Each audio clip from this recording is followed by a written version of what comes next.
Hello guys, it's me Aishi. আর আমার এই ভিডিওটি ভালো লাগলে ভিডিওটি লাইক দিয়ে চ্যানেলটি সাবস্ক্রাইব করে রাখতে পারেন। কতই না মধুর প্রেম আর কতই না মধুর ভালোবাসা ছিল এক সময়, কিন্তু এখন আর কিছুই নেই। কিছুদিন আগে দেব শুভশ্রীর এই জুটিকে একসাথে দেখে ভক্তরা ভালোই মেতে উঠেছিল।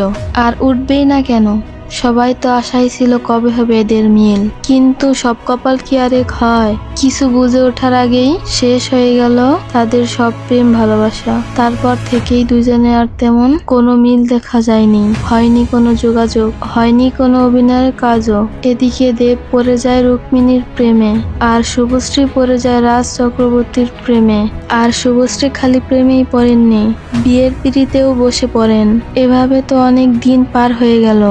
ভক্তরা তো একেবারেই তাদের প্রেমের কথা ভুলে গেছে বললেই চলে। কিন্তু এই জুটি কিছুদিন আগেই চলে আসে একসাথে, এমনকি ভক্তদের সামনে। এই তো সবার আবার সেই আগের স্মৃতি নিয়ে বলছে বহু কথা। কেউ কেউ দিচ্ছে দেবের দোষ, কেউ কেউ বলছে শুভশ্রীর দোষ। একের পর এক তোলপাড়, কিন্তু এখানেই শেষ নয়, হচ্ছে টিভি শো। আর সেই সব টিভি শোতে দেব বলে বেড়াচ্ছেন নানান কথা শুভশ্রীর নামে। শুভশ্রী আমাকে অনেক ভালোবাসতো, কিন্তু আমি বুঝে উঠতে পারিনি শুভশ্রী এত তাড়াতাড়ি বিয়ের পিড়িতে বসে পড়বে।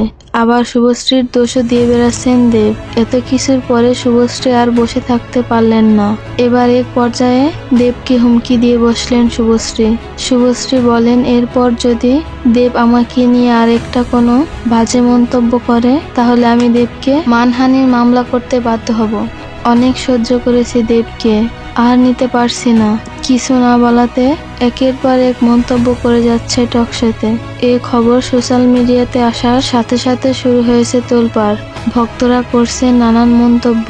কেউ কেউ বলছেন, তোমাদের সম্পর্ক এতটা খারাপ হবে কোনোদিন ভাবিনি।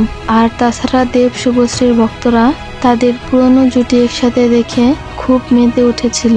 ভেবেছিল সামনে হয়তো ভালো কিছু হবে, হয়তো আবার দুইজনকে একসাথে সিনেমার পর্দায় দেখা যাবে। কিন্তু এ তো দেখছি পুরোটাই উল্টো। শেষটা কি হবে কে জানে।